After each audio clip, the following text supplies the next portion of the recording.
So guys, അപ്പൊ ഇന്ന് day 1 of bulking series ആണ്. ഇന്ന് നമ്മൾ ട്രെയിൻ ചെയ്യണത് ബാക്കാണ്. രാവിലെ എണീറ്റപ്പോ തന്നെ അത്യാവശ്യം ലേറ്റ് ആയി. നേരെ ഒന്ന് മുഖം കഴുകി ഒന്ന് ഫ്രഷ് ആയി. പുറത്ത് വന്നപ്പോ തന്നെ അത്യാവശ്യം നല്ല മഴയുണ്ടായിരുന്നു. രാവിലത്തെ ഫസ്റ്റ് മീലായ 5 ഹോൾ എഗ്ഗും പിന്നെ ഇഡലിയും സാമ്പാറും കഴിച്ചു. ഇത് ചേട്ടന്റെ കൊച്ചാണ് കിക്കി. അവളായിട്ട് കുറച്ച് ടൈം സ്പെൻഡ് ചെയ്തു. അത് കഴിഞ്ഞ് നേരെ കിച്ചണിൽ വന്ന് ഒരു 4 എഗ്ഗ് ബുൾസ് കഴിച്ച്.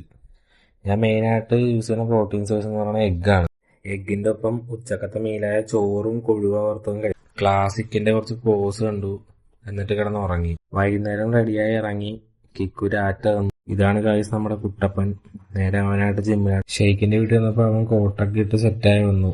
നേരെ ജിമ്മിലെത്തിയത് അത്യാവശ്യം നനഞ്ഞാണ്. നേരെ കയറി ജസ്റ്റ് ബേസിക് ആയിട്ടുള്ള വാമപ്പ് ചെയ്തു. സോ ബാക്ക് ഡേ ആയതുകൊണ്ട് ബാക്കിന്റെ വെർട്ടിക്കൽ മൂവ്മെന്റ് ആയിട്ട് 2 set lat pull down, row മൂവ്മെന്റിന് വേണ്ടിയിട്ട് chest supported dumbbell rows 2 set. T-shirt ഇട്ടിട്ട് മെൻ ഫിസിക്കിന്റെ പോസ് ചെയ്ത് നോക്കി. ട്രാപ്പിന്റെ വർക്കൗട്ടായിട്ട് സീറ്റഡ് ഡംബൽ സ്ട്രക്സ് ആണ് ചെയ്തത്. അത് കഴിഞ്ഞ് നേരെ ട്രാപ്പ് ഫ്ലെക്സ് ചെയ്ത് നോക്കിയപ്പോൾ അത്യാവശ്യം നല്ല പമ്പ് ഉണ്ടായിരുന്നു. ആപ്സിന്റെ വർക്കൗട്ടായിട്ട് 2 സെറ്റ് ക്രഞ്ചസ് ചെയ്തു. വർക്കൗട്ട് കഴിഞ്ഞ് നേരെ വീട്ടിൽ ചെന്നിട്ട് പോസ്റ്റ് വർക്കൗട്ട് മീലെ കഴിച്ചിട്ടിരിക്കുമ്പോ ഡ്രാഗന്റെ കോള് വന്നു. അവൻ സ്റ്റീക്ക് ഉണ്ടാക്കിയിട്ടുണ്ടെന്ന് പറഞ്ഞു. നേരെ അവന്റെ വീട്ടിലോട്ട് വിട്ടു.